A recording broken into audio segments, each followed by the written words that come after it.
This is a podcast message that I shared in February of 2018, and I am led to replay it here and reload it and everything into the YouTube and podcast scene. It was shared after I had just returned from Egypt and Petra, Jordan, for my first visit there. This message is about travel and portals and stargates and possible alien visitations that helped create ancient sites. Yes, you heard me correctly. Anyway, I hope you enjoy it.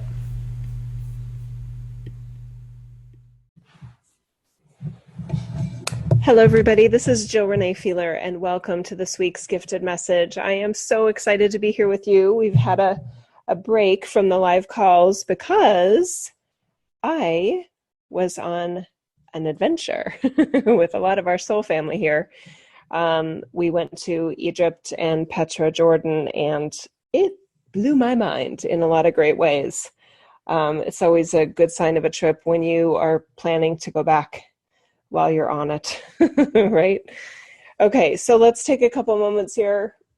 Oh, and just relax our bodies, relax our face. Take a nice deep breath in and exhale. And another one.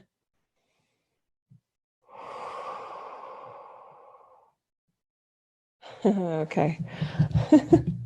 So the reason I do these weekly calls is because I don't want to leave anybody out of this really unique way that we are connecting to Source Creator God. We do it from the inside out, not the outside in. And I believe that's how Jesus did it, and that's how the other ascended masters did it. So if they did it that way, why wouldn't we do it that way? And some people would say the reason that we wouldn't do it that way is because we can't do it that way. But that's not true. We can do it that way. And more of us are proving that it is possible to connect to Source Creator God from the inside out, because we are inextricably linked to Source Creator energy, which is pure love. Even while we're being human, even while we're on earth, even where we sometimes act like assholes, that we are still eternally love. Even when we forget that. Because when we forget that, we do act like jerks. So it's fun to remember.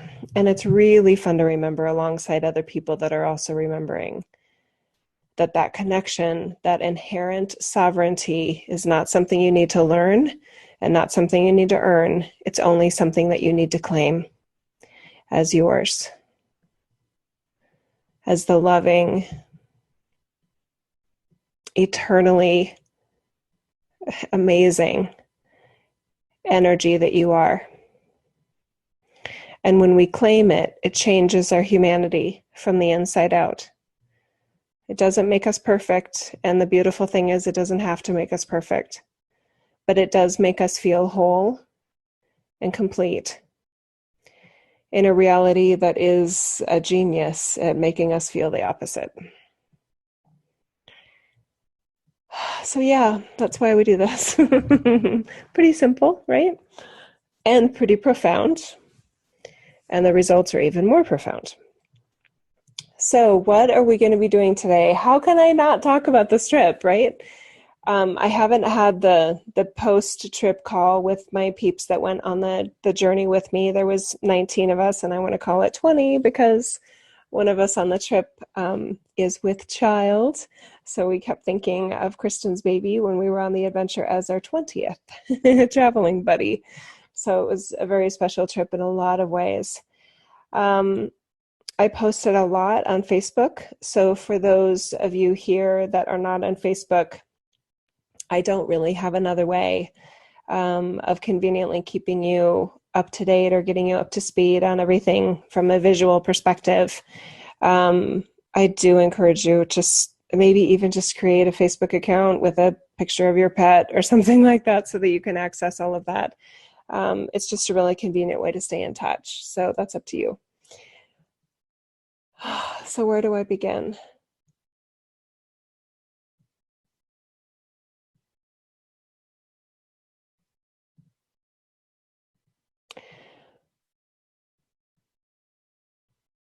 I feel like all of us that were there, and possibly those of you that were connected to us energetically through the grid that we are all a part of.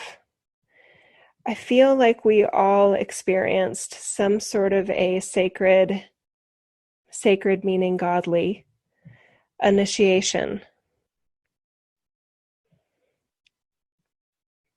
But they were initiations that we created for this reality. For us to remember what it feels like to be creator energy in human form, that is honoring of all life, that is meant to be upward spiraling, positive, authentic, true, loving, and eternal.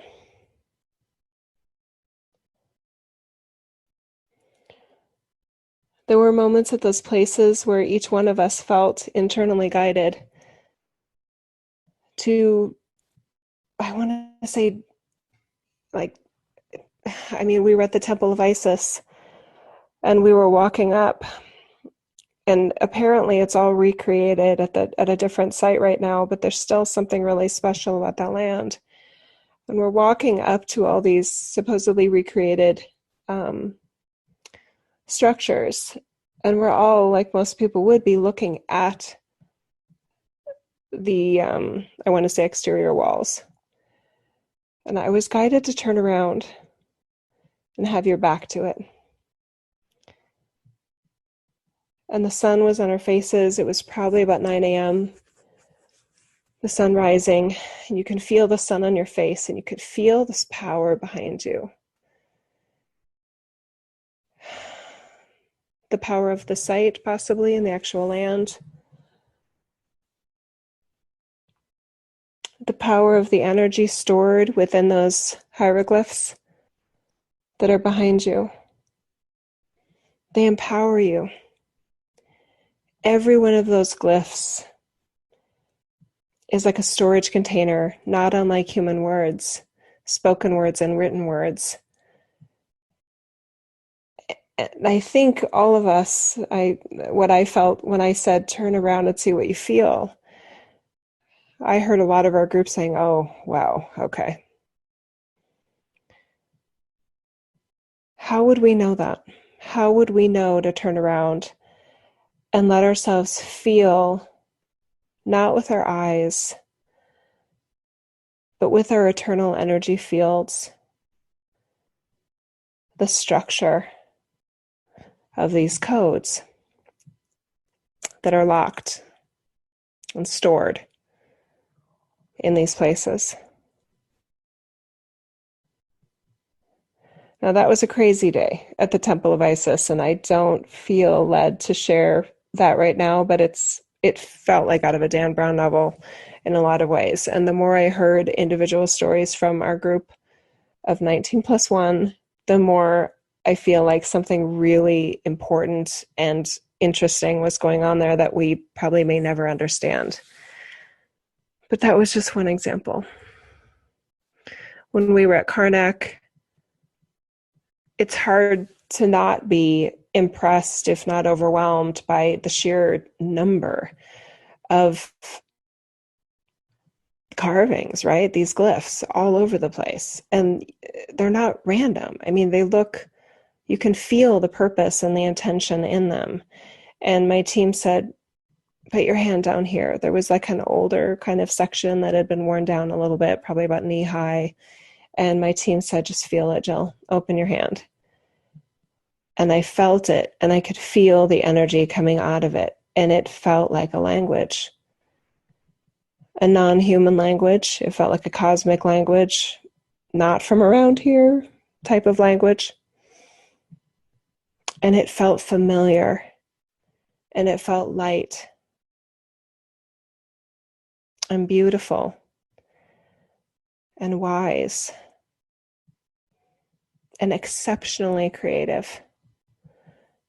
Not the type of energy that's following instructions, the type of energy that creates instructions. Now, that's my favorite version of humanity. A vibration of humanity that creates codes and creates instructions for a manner of living as our humanness.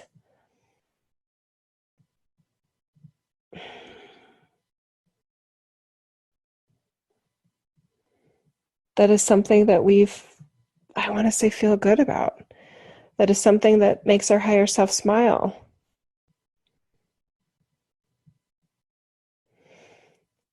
A way of being ourself that makes us feel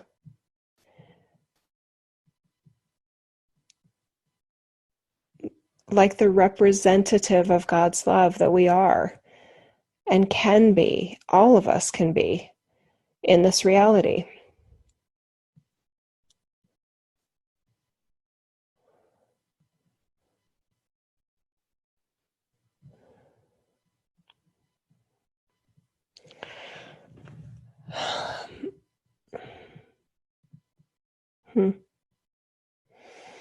Another notable moment I want to share is when we were in the Valley of the Kings. And we went into the first, I think it was the first tomb that we went in. I apologize, I can't remember which one it was. By the way, the word tomb just doesn't even resonate with me anymore. And at one point, one of our participants, Bridget, she said, and I'm going to get this wrong, Bridget, and I apologize, but there was something about, she said, you guys, I'm getting that this isn't about where they died. This is about, or excuse me, this isn't about where their bones are, where they were stored after they died. This is about where they connected.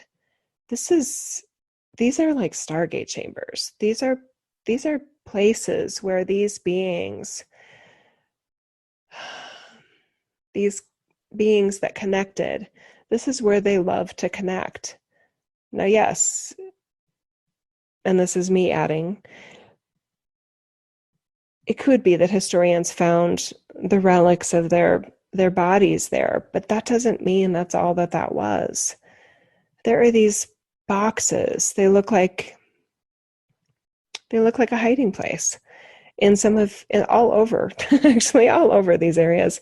There are these, it looks like like you climb up into it and it's this, like a kid would love to hang out in there, right?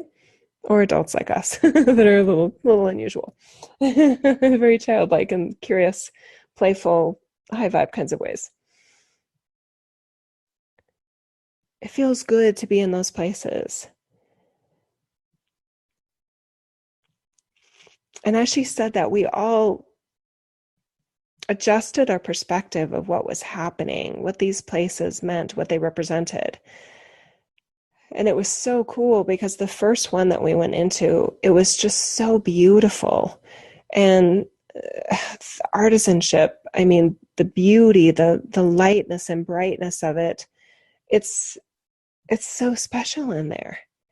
And we felt so happy and joyful and impressed.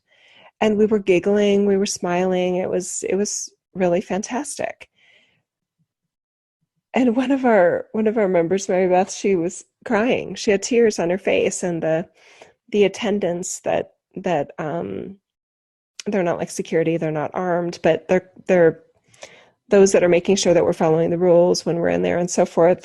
One of them looked at her and said like, cry, tears, and she said yes, and he said, tears happy, tears sad, and she said no, tears happy, and he immediately got this huge smile on his face, happy about her happiness. It's like he wanted to experience that happiness with tourists that were experiencing that place. And in that moment, I recognized that the other tourists in there, they were thinking of it like a tomb, right? They were treating it as the experience that they had been, I want to say, modeled to have. There was a lot of somber. I didn't notice anyone else smiling. Just closed mouths and kind of like you're in a grave site, right? Just really like, no, this is a serious place. You're not supposed to be happy here, kind of thing.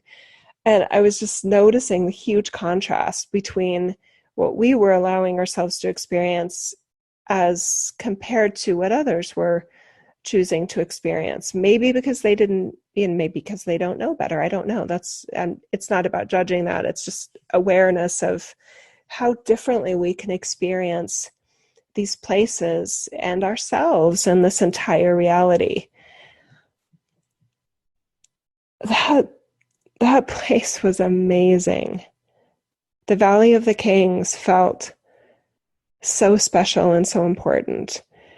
And at one point, I came out earlier than some of the rest of our group, and I asked our guide, I said, so how does the ancient mystery schools interact with this? Because I didn't do human research before I went, and I think that most of our group didn't do it that way. And I didn't quite understand what she was saying, but I was gathering that there is definitely a connection between what was happening in those ancient mystery schools, the Egyptian mystery schools, in these locations, and that there was a tie in the link. And what was offered to me is that the Egyptian mystery schools, it wasn't like a destination, like a university at this address.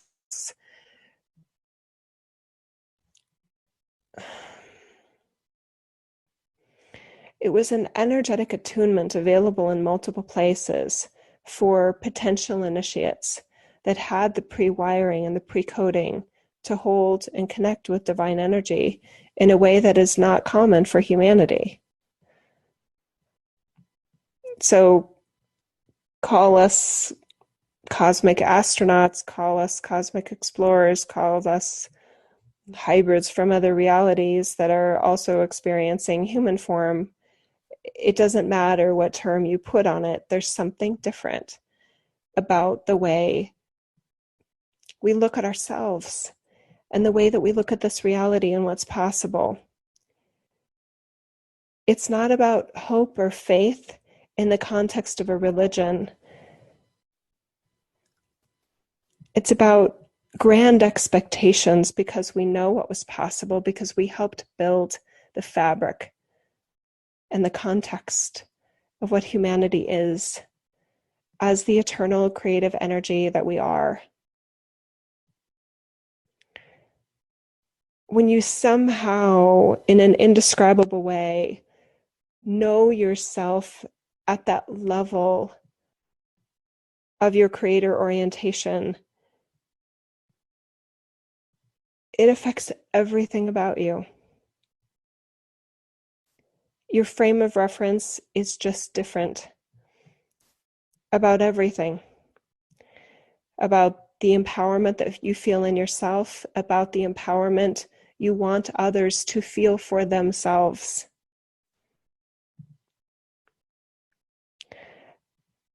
The ability for us to claim our sovereignty and hope that in the process others do the same for themselves is a primary reason for our reincarnating at any time. It's about those possibilities, and it's about being what we love about humanity. And each of us have our own nuances about how we do that. So there isn't a cookie cutter mold. And that's one of the many ways that enlightenment and consciousness communities at this time are, in our view, getting it wrong.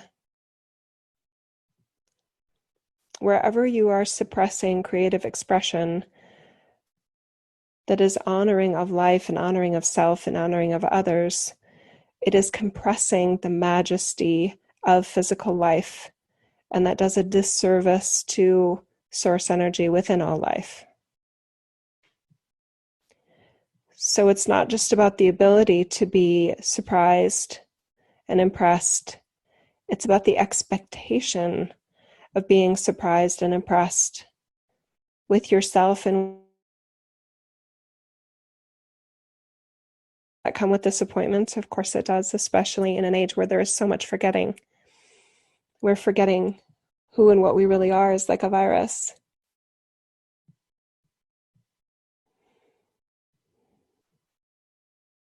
Without an inoculation. But it isn't a virus. It's more like a lay of the land. It's more about the way the energy patterns work in a compressed state at certain ages and cycles on this place, in this reality.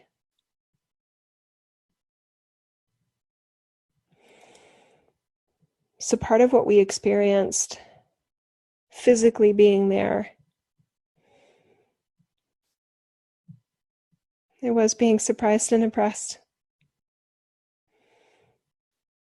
with not only what's possible, but what's been proven. Structures,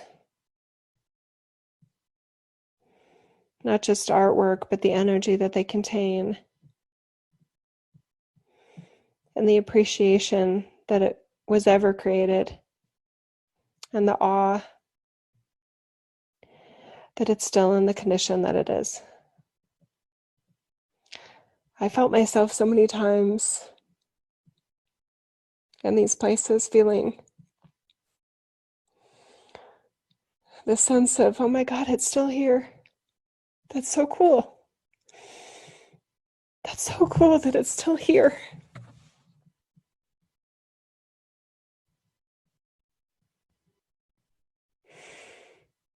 I love that with a group like this, I don't need to explain that.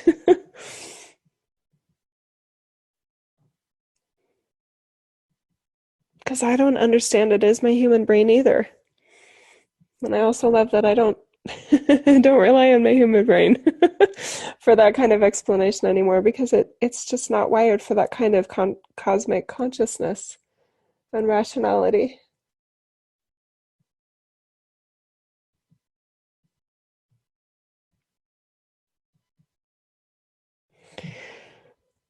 There was an experience at Dendera, Temple of the Hathors. The first thing we did when we got there, not by our doing, but by our guide, Eman, being divinely connected in her own precious way. The first thing she did when we got there was speaking their local language, Arabic, to the guide. They spoke for a while. And she said, "Come on, guys, hurry." And we followed this man like we were on a mission to a specific area of this temple. Of course, he knew exactly where to go. We were just following. He unlocks a door in the floor and he lifts it up. And she says, "Go ahead." And I went first, the one who gets claustrophobic at times. The entryway was so small, I had to take off my hat, my Indiana Jones hat, to get in there. And claustrophobia, not even on my mind at that point. I was excited to get in there, and I did feel the sense of hurry. I didn't know why we were hurrying. It may just have been trying to get us as much time as possible and not knowing what other tour groups may show up. But we all went in there, and it's this narrow hallway of beautiful glyphs on every surface of various sizes. And I was noticing, and I think I mentioned to the group, and I think you'll hear it in the video. I said, if you stand in this hallway in the middle of it, you can feel the energy from the codes behind you going through you, meeting the ones in front of you, transmitting the other way. Like your physical body is not a problem at all for the energy stored in those codes.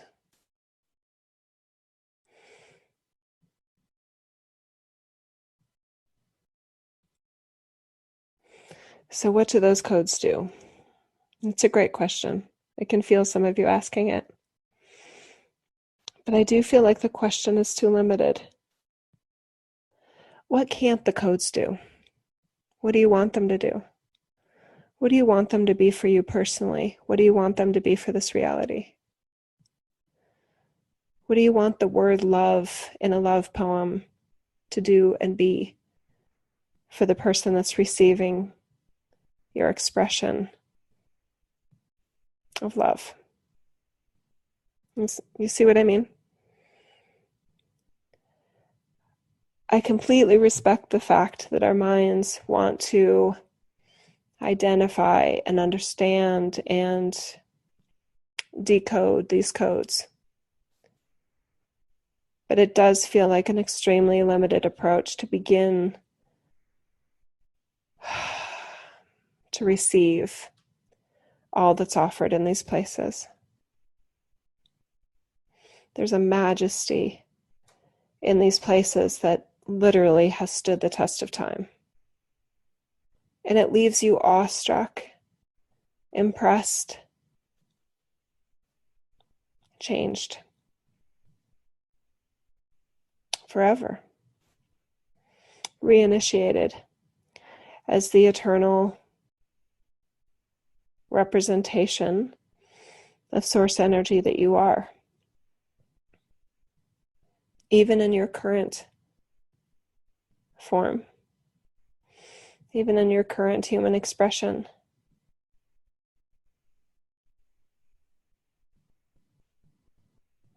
So I can't tell you from my mind what all these places meant. And I wouldn't want to have that ability. Because I would be lying to myself if I felt like that were an adequate representation of all that was there. I would be missing it. Probably more than 95% of it. If I felt like I could give you an explanation of what a certain place was, or what a certain glyph meant, or what a certain ceiling at Dendara means to us. It was meant to be bigger than that, and I want to honor that. Not just even now, but I would say especially now. It's almost like we need to know that we know what we're doing. As a race of life that has forgotten its purpose, that bangs its head against the wall and clamors for meaning and justification of moving forward when times are hard.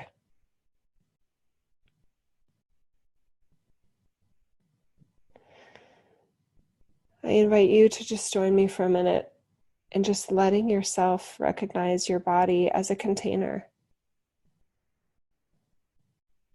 Leave all the other tissues inside it exactly where they are.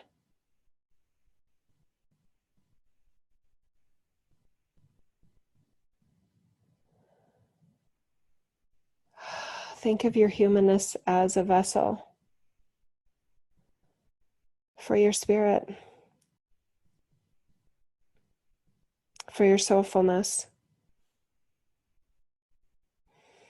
A container that was created by you, for you, to be you, and whatever that would mean. And that you are flexible in this container, flexible enough to be whatever you want that to mean, whatever you want your humanness to mean, whatever you want your life to represent, that's dynamic and changeable enough to also include that, whatever that is. That's pretty sacred. That's pretty badass. That's pretty cool. It's pretty cool that we have these containers and that we have far more authority for what and who we are than we give ourselves credit. Our number one obstacle being our mind and the beliefs and truths that we hold and store within it.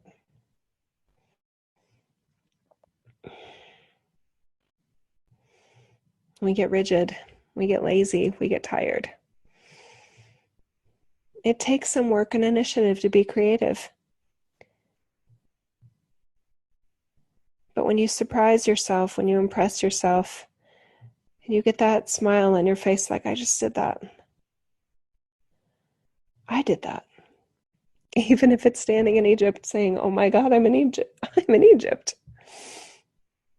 I helped do that. Or even just you sitting or standing or lying right there, right now. That you could honestly and authentically say with a smile on your face, oh my God, I got myself here. I have a human. Look at me. Look what I did. And now, of course, our biggest question to you is, what do you want that to mean? What do you want that to be?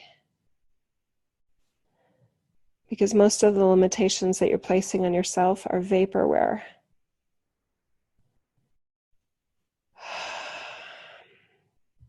And isn't it cool that the only person you have to prove that to is yourself? Some will support you, some will not. Some will celebrate it, some will not. Some will make fun of you, some will not.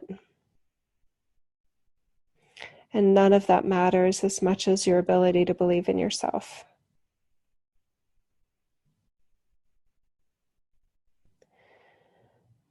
The timeline of Earth that created these temples that we visited, they were operating from a different bandwidth of frequencies.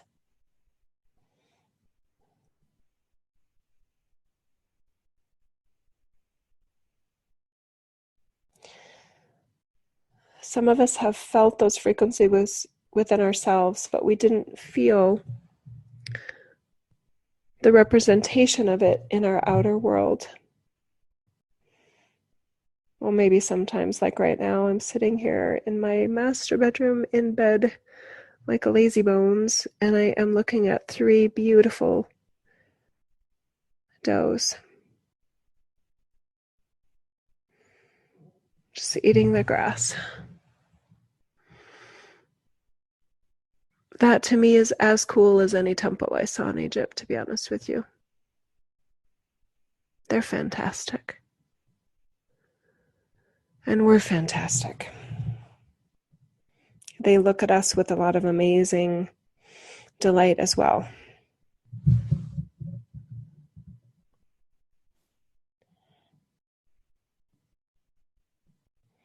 So I get it that you don't have people with a front row seat sitting there looking at you with their jaws dropped. But your team is. And your team is you. And they cry with you and you cry.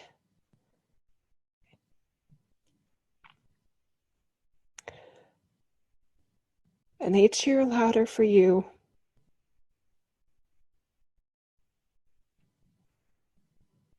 Even when you forget to cheer for yourself.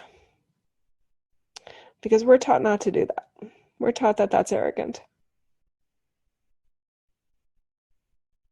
That's pretty interesting, isn't it? That's something I can attest to. That when these temples were made, those who designed certain glyphs or certain patterns of glyphs or certain artistic renderings or plans for these structures, that they smiled at themselves and they said, as the proud creator that they are, I did that. I'm proud of that. That holds the energy even better than I thought it could. I'm glad I took the time. I'm glad I made the time. And some of us, as we did that, we felt a curiosity. I wonder how long this will last. I wonder how many generations of humans will get to see this. I wonder if they'll just see it with their eyes.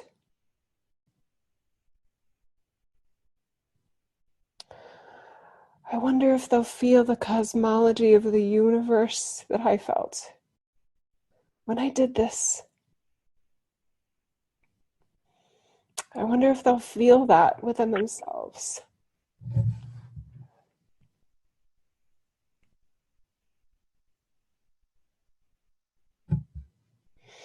I wonder if they'll feel God here.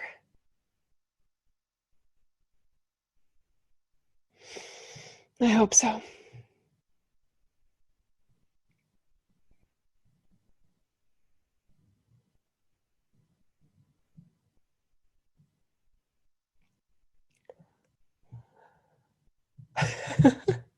And now as my human Jill, I can say, yeah, we did. Thanks.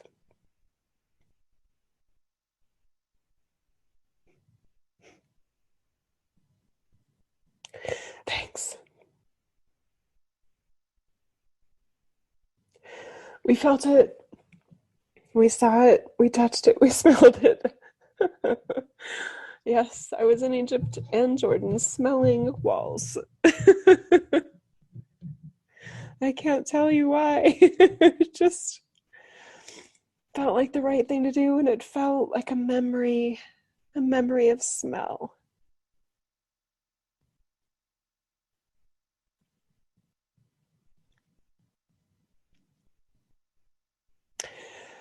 I'm so proud of us. I'm proud of the part of us that created places like that we can now visit and go, oh my God. That's beyond words amazing.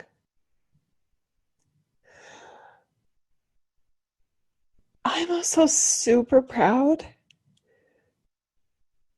of who every one of us is right now. Because every one of us has a pretty interesting story of how we said no thank you, or F no, fudge no, to a lot of things that were handed to us in our lives that we felt were getting in the way of our knowing ourselves as divine energy. That is way more badass than we realize, you guys.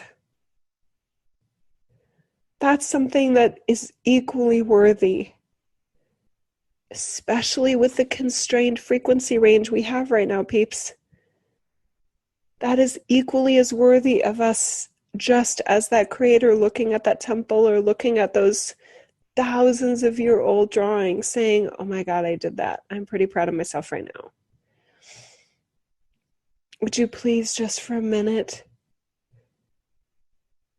just for a breath, let yourself be proud of you? Not for some self-love cliche, although that's it's worth it too. Let me give you another bigger reason why. The ability to be proud like a lion, okay? Not proud like in arrogance, like in feeling better than anyone else. That's silly. You're allowing yourself to feel proud of your self, which is your creation, in more ways than you probably give yourself credit, is a portal in you for letting yourself feel and recognize and own more of the soulfulness and the God creator ability that you have access to in this reality. That's a pretty good reason, right? Yeah.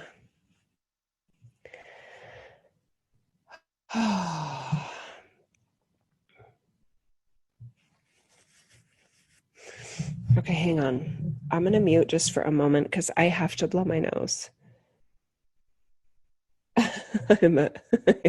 Yeah, hang on.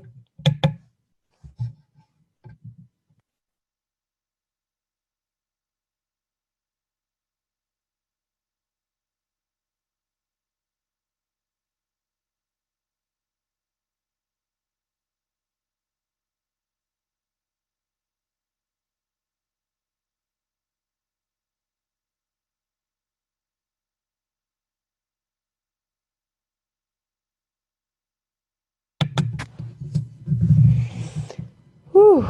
Okay.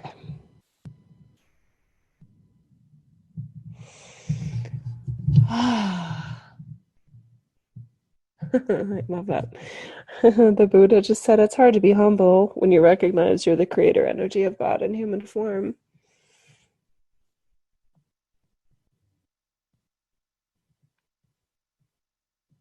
Right? So isn't it interesting that humility and the desire to be humble in order to be so-called spiritual is actually a perfect recipe for separating you from the amazing, powerful, sacred, glorious creator energy that we are.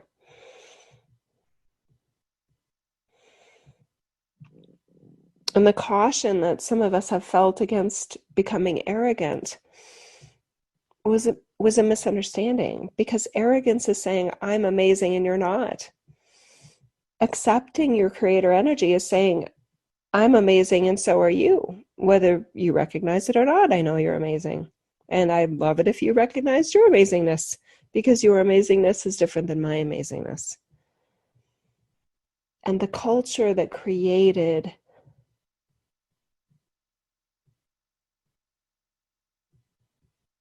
those structures, those codes, those glyphs in Egypt, they knew that.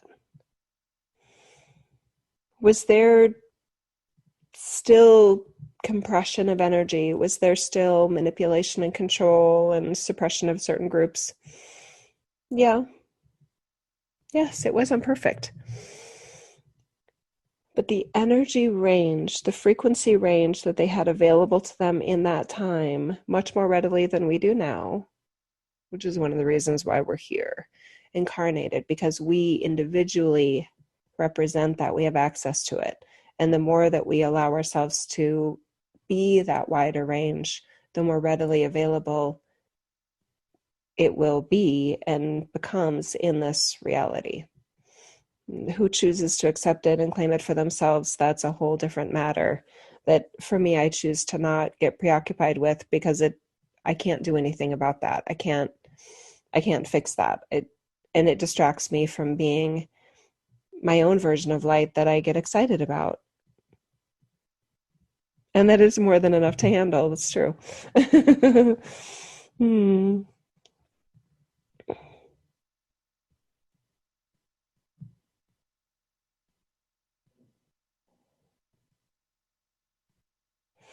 I feel the stillness as you and I are here right now, and it feels otherworldly, so calm.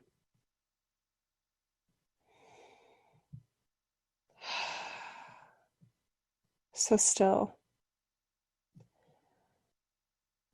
so aware.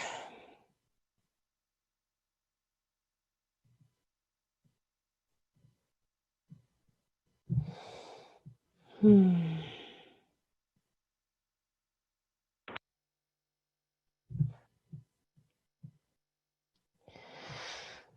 Now, part of our trip was Jordan, and I did not know what to expect in Jordan. I I didn't I anyway, right when we landed, even though we had a interesting airport transfer assistant guy that wasn't exactly, I mean, he was a little heavy. Not in weight, in energy. He was a little intense and not didn't seem so helpful, even though he was helping. It was just his approach was just like, what? Um, anyway, everything ended up fine there, but despite that, still there was a softness to Jordan that I never would have expected. I am just relaxed in my shoulders right now, just feeling it. And it was the perfect ending to Egypt. So two of our guests on the trip and co-creators, Kristen and Inger, um, they were able to do the Egypt trip, and then they weren't able to do the Jordan trip, and not weren't able anyway. It was their plan to just do the Egypt trip. And I hope that both of you are listening right now, live or in archive, because I'm wanting to share with you the softness that we received in Jordan, because it felt like such a beautiful, just kind of like relaxing, almost like reward for some of the intensity, and the depth and the, I mean, Egypt is, even just Cairo, just on a 3D level, that's just a lot. Um, and those codes have a lot of energy associated with them. So Jordan just felt like a soft landing for 3 days before going home. And Petra, I don't know how to begin to describe Petra. When we were going through the canyons, and then we first come across what they call the treasury, which is the main kind of image that most people see when it comes to Petra. It's like the money shot of Petra. We saw it in our guide, George. It was so funny because we were sitting with him we're having like a coffee or tea while he was kind of giving his guide version of what was going on with the treasury. And he said, "Oh, you can't go in there. There's really nothing in there to see." And he just kind of shook his head like, "There's nothing to see here, folks." And we were all just kind of, really? Nothing to see, right? But we were all just looking at the outside like, that's kind of an interesting trick then, because the outside is pretty fantastic. And there's it's roped off. There's two guards. I use that word kind of interesting because I don't think they're actually those guards actually aren't armed, and they look like they're in Wizard of Oz costumes in a way. It's just really like, it's hard to take them seriously.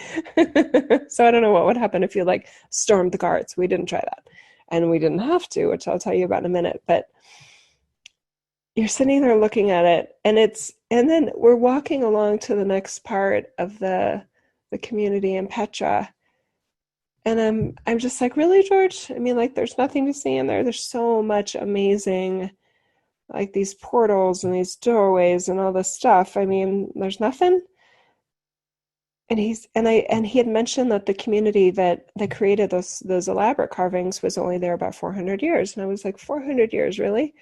That's so interesting. It feels like kind of a wah wah, to the storyline. And I was kind of like, but something got me here all this way, halfway around the world to Petra. And I think it's more than this pretty carving on the outside of a wall of a civilization, not the Bedouins, but the group that did the carvings, that only lasted 400 years, right?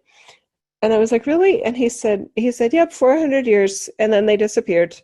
No one knows what happened to them. And then I got the glimmer in my eye again.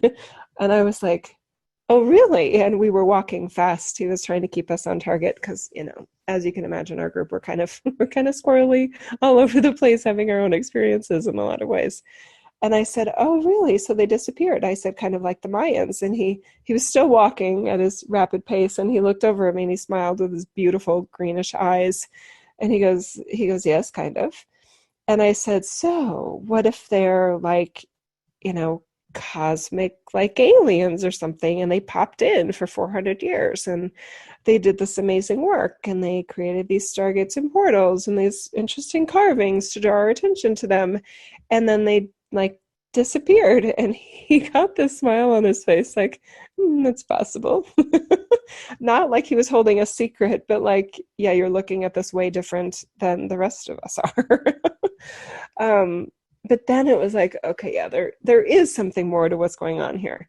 So there's these caves, and the Bedouin people lived in those caves. Some of them still live in the caves. I can't remember how many families, but they still live in those caves. So UNESCO, which I can't remember what that stands for, United Nations something, but they're like this group that comes in and says, this is an area we need to protect.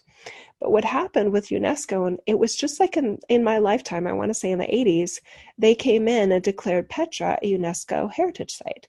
So what they did is the Bedouins that were living there, that had lived there for who knows how many, possibly thousands of years, they said, okay, you guys can't live here anymore because now it's a protected site, and we're going to, protect it, and we're going to have, like a park entrance gate, so you guys can't live in here. So we're going to relocate you guys to a community or a development that we'll create for you up on the hill, and you guys can live up there, and there will be tourists, and you'll make a living of tourism, right? This is shady shit, right? And we're just like, well, wait a minute, that's kind of screwed up. Why would they? I mean, this was their home. So the reason it's amazing is partly because of them. And their ancestors would have interacted with these, I don't know, alien visitors that popped in for 4 centuries, to do some other work in this area related, I think, to stargates and portals and other cool things. So that part is unfortunate, right? And it depends. That's up to you how far you want to go into that area of, not a spiral or tangent. It is sad, though. It is unfortunate. My choice in hearing that was that when I bought 2 keepsakes, 2 knives, beautiful knives, by the way, from a local there, and he said, I was born in that cave right up there. And I'm like, that's really cool. I said, where do you live now? And he said, oh, in the community up the hill. I chose to not interact with him as a victim. I chose to interact with him as the amazing being and a carrier of heritage that I honor and admire and respect and am impressed by. And I think he felt that.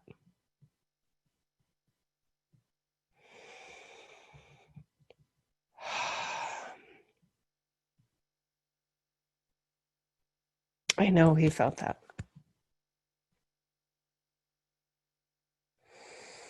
So I still don't have the whole story of what unraveled or what really happened there, and apparently our guide doesn't either. But it was interesting because our group, after lunch, we had free time. So our guide said, see you in the morning. We all knew how to get out because there's only one way in. Well, that's technically not true, but anyway. So we were doing our thing, and we were off and around, and it ended up that 3 of us, John, Christy, and Bridget, ended up staying in Petra, interacting with the locals till past sunset. The tourists were gone. They were creating relationships with these beautiful people. And at one point, the story that I was told from these 3, because we were sitting in the bar before dinner at the Petra guest house where we were staying, and we've got it was cold, so there was like those heated propane cool torch thingies on, and we were having a glass of wine or something, and actually maybe it was after dinner. Anyway, we're sitting outside, and these 3 show up, and they're just absolutely beaming. And I'm like, where were you guys? And Christy says, where weren't we? She's glowing. All 3 of them are glowing. All 3 of them have this black coal eyeliner, like the Bedouins were wearing, which we found out is more than just for show. It actually has function for protecting the eye from dust and sun and glare, and it's very soothing on the eye. I mean, they look like rock stars in a figurative and literal way. So they start to tell us that they climbed these hills with the locals. And at one point, they said, do you want to go in the treasury? Remember, all the tourists had gone, and those costumed guards were probably went home too. And of course, they said yes. So they went in the treasury, the 3 of them, with whatever locals knew that they had the authority to go in and out as they wanted.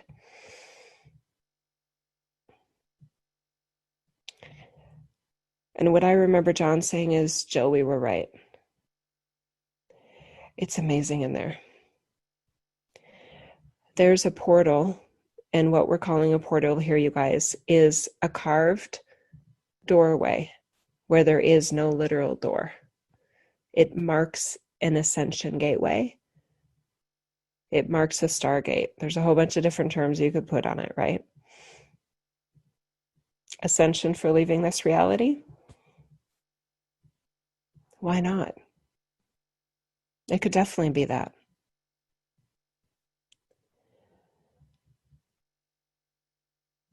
So George, our guide, ended up walking up at some point. I think he was heading into what they call the cave bar, which is part of the Petra Guest Hotel. And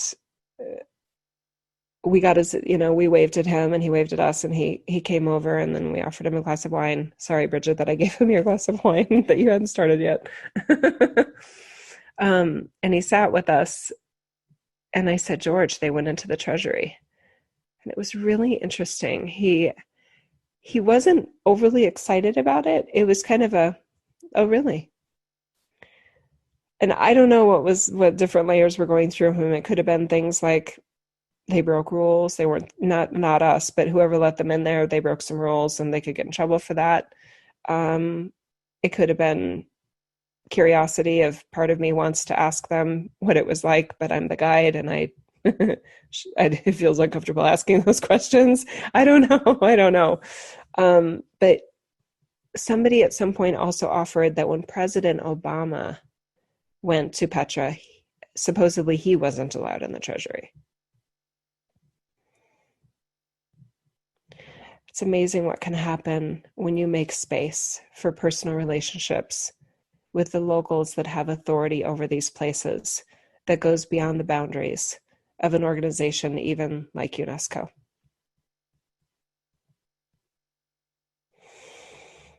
It's so not surprising to me, and yet so sort of frustrating to me that the story is that there's nothing in there. Just because maybe modern day historians don't understand what's in there. Not understanding what's in there doesn't mean nothing's in there. So I don't expect these mysteries to be solved. And I feel grateful that I personally don't need them to be solved. I love the mystery in this reality. I feel like you and I and others in this group help put it there.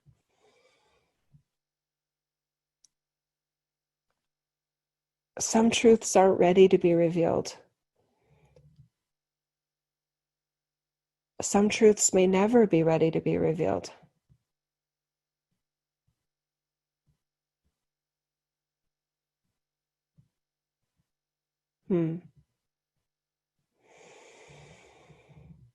Petra's amazing. Jordan. I would go to just Jordan even for vacation. I loved it there. I loved the Dead Sea. We went to the Jordan River where John the Baptist baptized Jesus, also known as Yeshua.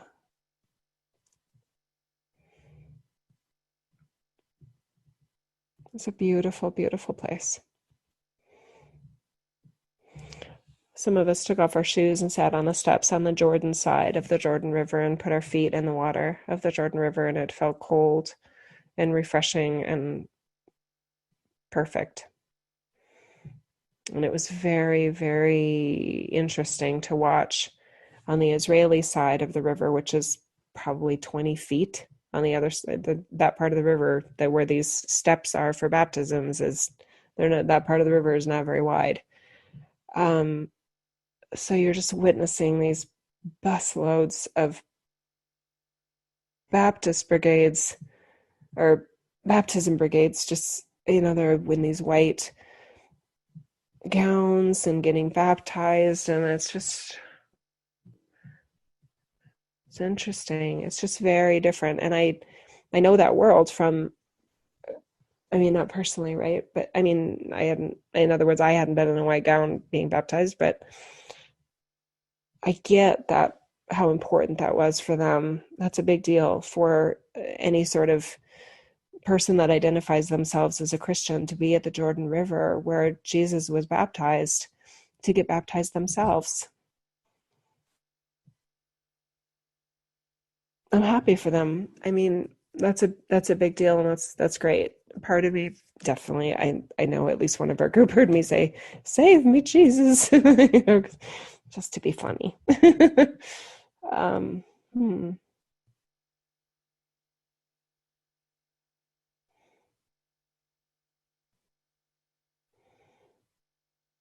Two different sides of the river, different groups, different views on what Jesus is, what that river is, what history is, having completely different experiences, all in the same water, right? See, we are creator energy.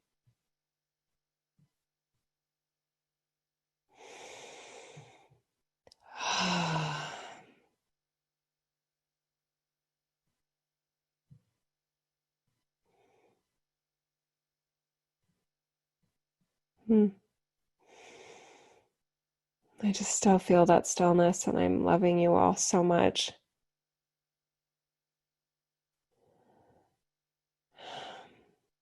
Hmm.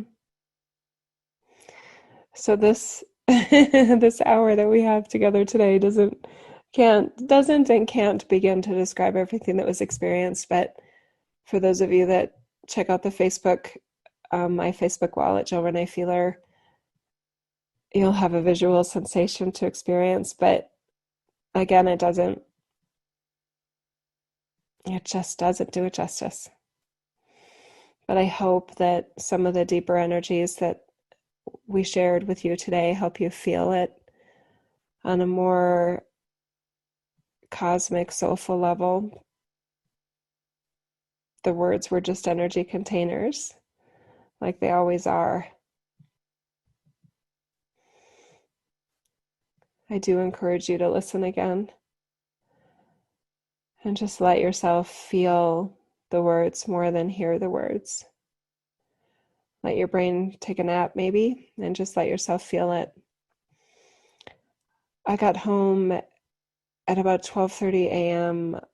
Friday, so the first hour, right, of Friday morning. One of my plane flights, by the way, was 10 hours, and then it had a 3-hour delay out of Frankfurt because of snow. And I learned that they don't have a lot of de-icing equipment in Frankfurt because it doesn't snow that often there. Anyway, and it was starting, I think, on Saturday. I felt in my body almost like somebody had like a motor and was holding it up to like my arm for a while, or my legs.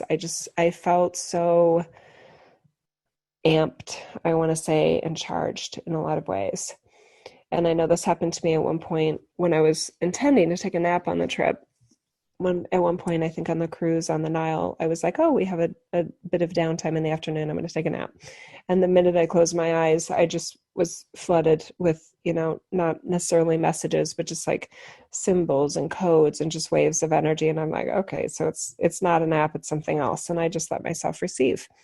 And that definitely has been going on for me since I got back in dream time. And I feel like whenever I close my eyes, there's just this, I do feel like we just went through an amazing initiation in a lot of ways. And I love the awareness that these are initiations that we helped create. That's so fantastic. So, I don't know why I want to share this, but my first private session after getting back was last night, and I was so excited about it because I was like, I can't wait to see how all of that experience for 2 weeks, how it affects my work. And it did. And I loved I loved my private sessions before, and I love the session that I had last night. And I'm excited for the private sessions I have later today and all of them in the future.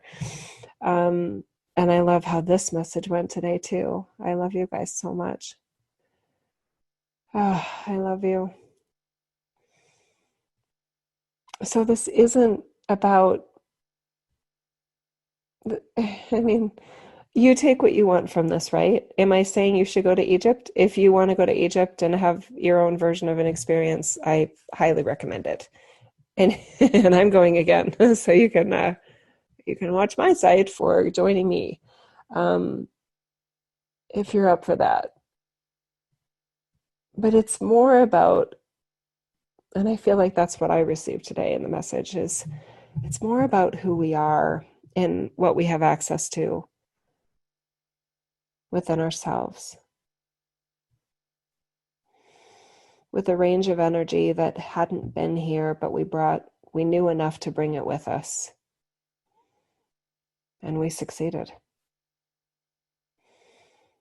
So we may not know enough to give ourselves applause, but I do hope that we know enough to celebrate the access and the authority that we have in being the light and the love of God that we are while we're here. And if others choose to remember that for themselves, that is awesome. If they don't, that is free will.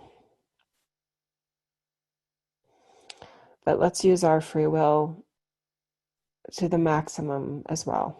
Yeah?